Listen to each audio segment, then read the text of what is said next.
그래서 제가 이게 한국 기독교와 사회주의라는 것들을 한 20페이지를 제가 썼어요. 한번 정리를 했어요. 공산주의가 뭐고, 개념이 뭐고, 또 한국의 공산주의 역사, 언제부터 공산주의가 들어왔고, 또 거기에 핵심적인 역할을 하는 사람들은 누군가, 그리고 오늘날에는 왜 이렇게 이념 문제로 갈등이 있는가. 네? 지금 감옥에 갔지만은 정광훈 목사 같은 경우 광화문에 나오면 문재인 대통령 간첩이다 그러는 거예요. 네? 뭐 신용복이라든가 또 김원봉이라든가 또 윤희상 그걸 하면서 간첩이라고 계속 하니까 또 우파들은 또 그런가 보다 하고 또 문재인 대통령 지지하는 분들은 저 명예훼손을 고발하고 너무 이게 좌우가 이제 분리가 된 거예요. 여기 기독교를 폄하시키거나 기독교를 약화시키거나 좌의 이념을 앞세운다면은 하나님이 복을 안 준다니까. 저는 그렇게 생각해요. 네, 그쵸. 북한과 우리가 다르잖아. 초창기에는 여기 제가 써서 같이 읽어보면 알겠지만 1920년대부터 우리나라에 공산주의가 들어와요. 1918년 2월 달에 러시아 혁명이 일어났잖아요. 러시아 혁명이 성공해. 근데 우리나라가 3개월 있다가 공산당을 만들어. 우리나라 사람들이 공산당을. 야, 그러니까 레닌이 혁명 완성하자마자 3개월 있다가 공산당을 만드는 거예요. 고려 공산당을 만든다니까.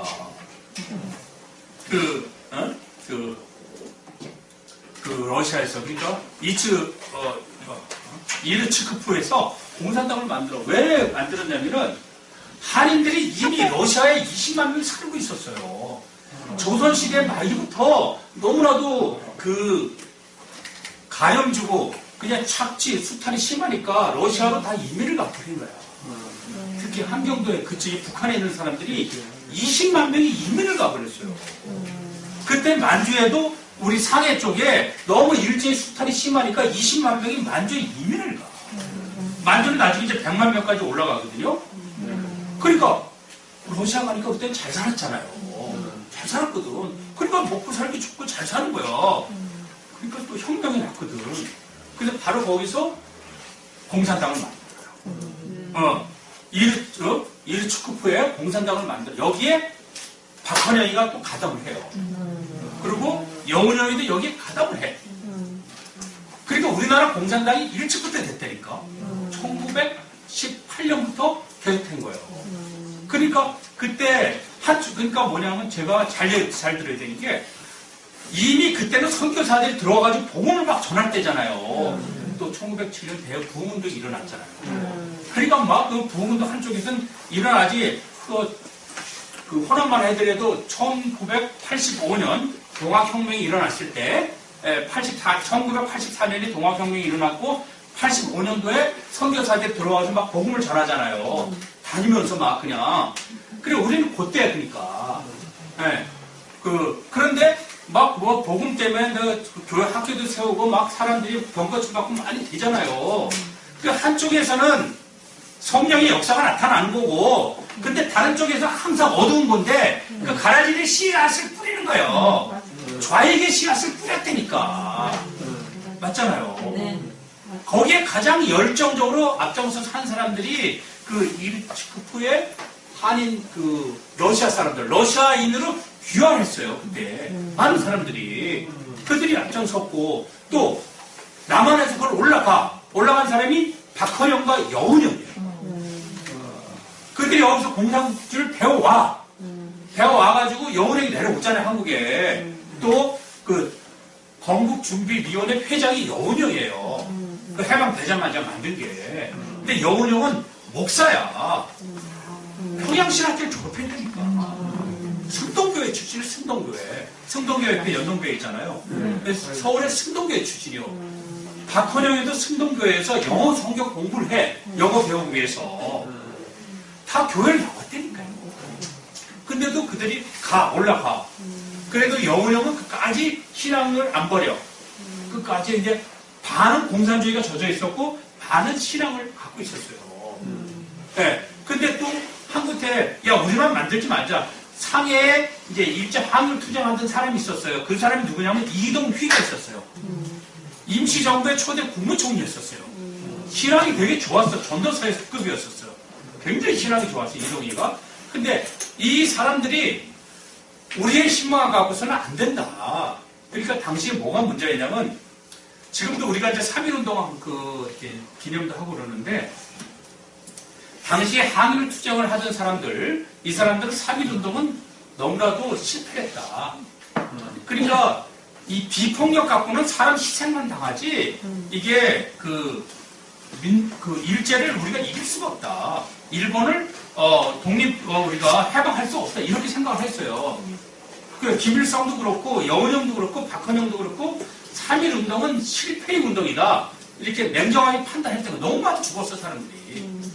예, 어떻게 보면 우리나라에서는 할 수 있는 게 없었어. 3.1운동 그렇게. 그렇잖아요. 예, 그러니까 이 사람들은 3.1운동 갖고 안 되고 무장 투쟁을 해야 된다. 이렇게 하기 위해서는 우리의 힘 갖고는 안 되니까 러시아 힘을 빌려야 된다. 그때 마침 이동희가 그래 우리도 그래요. 그러니까 공산당을 만들자. 그래서 고려공산당을 만들어요. 그러니까 이르츠크프 공산당 만든 다음에 바로 3개월 있다 고려공산당 만들어요. 공산당이 두 군데야. 그러니까 그래가지고 레닌이 여기에 자금을 줘요. 레닌이 돈을 준다니까. 레닌이. 야, 근데 재밌는 게 여러분들 레닌 얘기는 들었잖아요. 막스 레닌. 근데 거기에 박진순이라는 사람이 있는데 이미 소련인으로 귀화해서 모스크바 대학을 나왔어. 그래가지고 레닌 옆에서 제가 보면 있어요. 레닌 옆에서 사진 찍는 장면도 찍혀 있어. 그렇게 레닌을 아주 갖고 있어, 한인들이. 모택동은 그냥 5년 있다가 만들어. 우리나라가 훨씬 중국 공산당보다 우리가 더 빨랐어요. 모택동은 1925년에 그때 공산당을 만들어. 우리보다 늦지. 그러니까 한인이 더 빨랐다니까, 공산당이. 네. 그래가지고 이제 어쨌든 거기에 해서 그게 이들이 박헌영과 여운형이 한국에 와. 그래서 거기에서 이제 많이 이제 전파했을 거 아니에요. 근데 한국 사람들이 공산당에 많이 가입을 해. 처음에는 뭐 13명, 15명 가입했는데, 고려공산당 나중에 6,000명, 7,000명 되는 거예요. 왜 그렇게 가입을 했냐면, 공산당은 우리가 지주로부터 땅을 뺏어서 니네한테 무상으로 주겠다. 이랬거든. 무상분배 다 해주겠다. 실제로 러시아는 많이 그렇게 해서 땅 문제를 많이 나눠줬어. 네, 평등이니까 공산당은. 북한도 많이 나눠줬어. 그러니까 그때 우리나라 이렇게 도표를 보면은 지주들 약 6%가 지주 6%가 우리나라 전체의 60%의 땅을 갖고 있었어요. 그러니까 지주들이 다 갖고 있는 거예요. 그러니까 소작이들은 얼마나 화가 나겠냐고요. 그렇죠? 지금도 마찬가지야. 우리나라가 지금도 20%가 우리나라 그 전체의 재산을 다 갖고 있어. 나머지 우리 민중들은 60, 70% 민중들은 진짜 아무런 재산이 없는 거 아니에요. 20, 30%가 우리나라 재산을 다 갖고 있어요. 네. 그때나 지금이나 별 차이 없어. 자, 그래가지고 그때 소작인들이 너무너무 많았어요. 그러니까 70, 80%가 소작인데 땅은 갖고 있는 게 그들이 갖고 있는 땅은 진짜 10%도 안 되는 거예요. 전부 다 그냥 지주들이 다 갖고 있는 거예요. 지주들이. 그러니까 땅을 그냥 준다고 하니까 얼마나 좋냐고. 그래서 공산당을 가입을 하고 다 공산당을 넘어간 거예요. 그리고 그 당시에 똑똑한 사람들은 대안이 일제 갖고는 안 되니까 공산당이 대안이다 생각을 했어요. 너무 희망이 없었으니까. 그러니까 뭐 우리도 그렇잖아요, 보통. 뭐 일제가 희망이다. 그래서 많은 좌익들이 생산된 거예요. 많은 좌익들이. 그러니까 노동자들이 전부 다 노동조합을 만들어, 그때부터. 그리고 공산당 애들이, 왜냐면 노동자의 단결화가 공산당의 목표거든요. 그리고 또 우리나라는 일본을 치기 위해서는 공산당이 필요했어. 그러니까 우리는 민족주의 때문에 공산당을 끌어들인 거예요. 그러니까 이동휘라든가 여운형은 민족운동 때문에 공산당을 끌어들인 거예요. 네. 그래서 근데 이것이 처음에는 지성인들한테 많이 먹게 들어가요. 그러니까 대구의 폭동 사건이라든가 전부 다 그냥 대구 폭동 사건, 또 여순 반란 사건, 제주 4.3 사건, 이게 보면은 그 너무나도 많은 민중들이 억울하게 죽었어요. 그러니까 서구 청년자들이 와가지고 저 빨갱이들 해가지고 다 죽인 거예요. 제주도에 3만 명이 죽어, 30만 명이. 근데 10%가 죽어, 10%. 네, 그냥 죽을 사람만 죽어야 되는데 다 조금 좌익과 뭐 연결됐으면 너도 좌익이다 그냥 불 속에 숨어있는 것 같으면 애고 뭐가 다 죽여버리는 거예요. 여순 사건도 하여튼 여순도 하여튼 2만 명 이렇게 죽어요. 여순도 그냥 다 죽여버리는 거예요. 야, 그러니까 이게 왜냐면 그때는 좌익이 다 퍼져버렸어, 좌익이. 근데 우파나 이런 데는 퍼지지가 않았어. 그리고 교인들은 다 순하고 약하고 순둥이고 내세만 생각하고 이러니까 초창에 그래서 김일성이가 쳐들어왔던 이유가 여운형이야 그래요. 50만 명이 이제 당신이 쳐들어 내려가면 50만 명이 들고 일어난다. 당신 편이다. 50만 명이 전국에서 들고 일어날 거다. 박헌희가 그렇게 얘기해요. 근데 김일성은 그 말을 듣고 미국으로 내려갔죠. 부산까지 내려간 건 맞아. 근데 갑자기 미국이 나타날 줄 김일성도 몰랐어요. 갑자기 미국이 나타난 거예요. 그래서 미국이 이제 인천 상륙 작전을 하고 하니까 미국이 이제 공산당이 물러갔잖아요. 자, 어쨌든 이렇게 좌익이 했는 굉장히 셌어요. 그러니까 이미 성장이 영도 북한에 들어갈 때 더 강했죠. 북장로에 와서 다 보고마시키고 기믹도 주기처럼 엄청났죠, 그냥. 네? 근데 뭐냐면 가라지가 들어왔잖아요. 어두운 가운데 누군가가 갖다 가라지를 뿌려놨어. 좌익에 가라지를 뿌려놓으니까 이미 다 이거를 좋은 열매까지 다 잡아먹어 버렸어. 북한에는. 예, 역사적으로는 물론 미국이 소련을 끌어들이죠. 일본을 치기 위해서. 그래서 반반씩 나누자고 서로 하죠. 그러니까 신탁 반탁 운동이 있을 수밖에 없었던 게 반 나눠야 될 거 아니야. 소련도 들어왔으니까 지네 반 가져가야 될 거 아니에요. 그러니까 이승만 정권은 반탁 안 된다 하고 반탁 운동을 막 하잖아요. 북진 통일해야 된다 이러고. 예, 그래서 미국과 사이가 안 좋았다고 해, 이승만이랑. 예, 어쨌든 그렇게 됐는데, 근데 그거는 우리 생각이고, 김구의 생각이고, 우리의 생각이고, 안 돼. 왜? 이미 소련과 미국이 결탁을 했다고, 반씩 나눠먹기로. 안 되는 거예요. 다행히 그래도 하나님이 이민족을 지킨 거예요. 이민족을 지켜서 또 기독교들 많고 하니까, 다행히 그래도 이승만의 공과 과가 있죠. 근데 독재 정부도 하고 했지만은, 그래도 어쨌든지 이승만, 윤보선 또 누구는 윤치호가 당숙이에요. 예, 예. 다 친인척이 윤보선이 다 신앙인의 사람들이거든. 그러니까 그나마 그래도 처음에 기독교의 이렇게 정신 갖고 이렇게 정권을 세웠어요. 근데 이게 좀 이렇게 많이 이제 부패하고 타락해서 좀 잘못됐는데 어쨌든 그래도 기독교의 정신이 계속 면면이 들어와. 박정희 정권에 또 공과가 있어. 이 새마을운동에 가장 적극적으로 협조한 게 기독교인들이에요. 특히 영락교회 한경직 목사가 적극 새마을운동에 협조를 해. 한경직 목사는 독재정권 이거 안 따졌어. 왜? 이미 국가가 없는 나라는 더 힘들다는 걸 알았어. 북한에서. 국가가 없어서 다 몰살되니까 독재정권에도 한경직 목사는 우리가 서포트하자. 일단 경제를 살리자 해서 적극 박정희 정권을 서포트해요. 그리고 한경직 목사가 또 이승만 정권 때도 서포트를 해. 그래서 보급품이라는 건 다 이건 한경직 목사는 이런 사람들 보고 준 거예요, 미국이. 이승만 싫어하니까. 어쨌든 그렇게 해서 기독교가 한 면에서는 계속 성장의 역사가 기독교 정신이 흘러. 다른 면에서는 계속이는 좌익의 정신도 흘러. 이 좌익의 정신이 또 일제 때는 항거를 해요. 그래 일본 애들이 가장 싫어한 게 공산당은 일본 애들이 싫어했어. 너무 싫어했어. 왜냐면 얘네들이 들어오면 또 러시아 들어와가지고 지네를 죽일까봐 그런 거죠. 일본 놈들이. 그러니까 일제 때는 공산당과 우리 독립군이 맞아 떨어졌어. 민족주의자들이. 같이 일제를 치자. 맞아 떨어졌어. 그러니까 일제가 쳐주고 끝나니까 이제 공산당은 자기 본색을 드러난 거죠.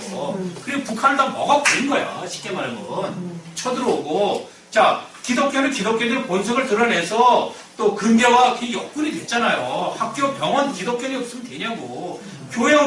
교회가 엄청난 역할을 하는 게 술 먹고 노름하는 사람들이 와서 다 회개하고 변화되니까 근면 절약하고 다 이렇게 하잖아요. 여기 와서 어마어마한 그게 큰 역할을 하지. 술집을 갈 돈을 건전한 데 쓸 수 있게끔 교회가 큰 역할을 하죠. 진짜 큰 역할을 해요, 교회가. 교회하고 그때 옛날에 다 영어 가르쳐주고 막 그랬잖아요. 네. 자, 이렇게 와서 이제 기독교에 지금 현 정권까지 왔어. 자, 이제까지 박근혜, 이명박 정권도 물론 이제 우파니까 근데 기독교 표방을 했는데 이명박 정권 들어서는 너무 이분이 신실하지가 않았어. 쉽게 말하면 기독교는 장르지만 너무나도 그냥 사업적으로 하다 보니까 그 부패한 기독교가 많이 들어간 거야. 이러다 보니까 또 이제 좌측에서는 좌익의 이념 갖고 있는 사람들은 이게 뭐냐. 그래가지고 막 이제 들이까는 거죠. 박근혜도 마찬가지고 박근혜가 예수를 잘 믿고 했었더라면 이렇게 안 됐죠. 그 김상환 목사님 그러더라고요. 박근혜 그때 김상환 목사 불러가지고 김상환 목사님 그랬대요. 박근혜 대통령이 지금 이 세월호 때문에 어려운 남국에 살기 위해서는 예수를 믿어야 된다 그랬대요. 예수를 믿고 기도를 해야 된다. 그래야지 이 남국을 풀어가지 않으면 못한다. 그러니까 그런데 박근혜 저는 예수 안 믿어요. 그래. 그 예수 안 믿으니까 결국은 가서는 안 될 때 갔잖아. 네? 김대중 대통령이었으면 벌써 풀어줬지. 야, 나는 김대중 대통령 그 노벨상 기념관 가면서 깜짝 놀란 게 일본 놈이 이제 납치를 하는 거야. 그 중앙정부에서 납치해가지고 다 그냥 묶어가지고 다 똘똘 묶었어. 다 채우고. 그리고 돌만 매달리는데 밑에 빠뜨려가지고, 완전히 물에 가라앉게끔 재현한 게 다 있더라고. 그리고 얼마나 무섭겠어요. 그러니까, 그러고 있었는데, 김대중 대통령이 그러더라고. 갑자기 예수의 환상이 나타나더래요. 그냥 죽었구나 하는데, 예수의 환상이 나타나더래요. 그런 다음에 갑자기 하늘에서 헬리콥터가 두두두두두두 그러는 거예요. 일본 헬기였던 거예요. 헬기였더니까 못하잖아. 그렇지 살아났는데 그 다음부터 이분이 예수를 믿게 돼요. 그래서 예수는 나의 형님이라고 한다고. 그러면서 대통령의 수칙 있잖아요. 이렇게 보니까 거기 가면 있어요. 15번째 나는 할 수 있다.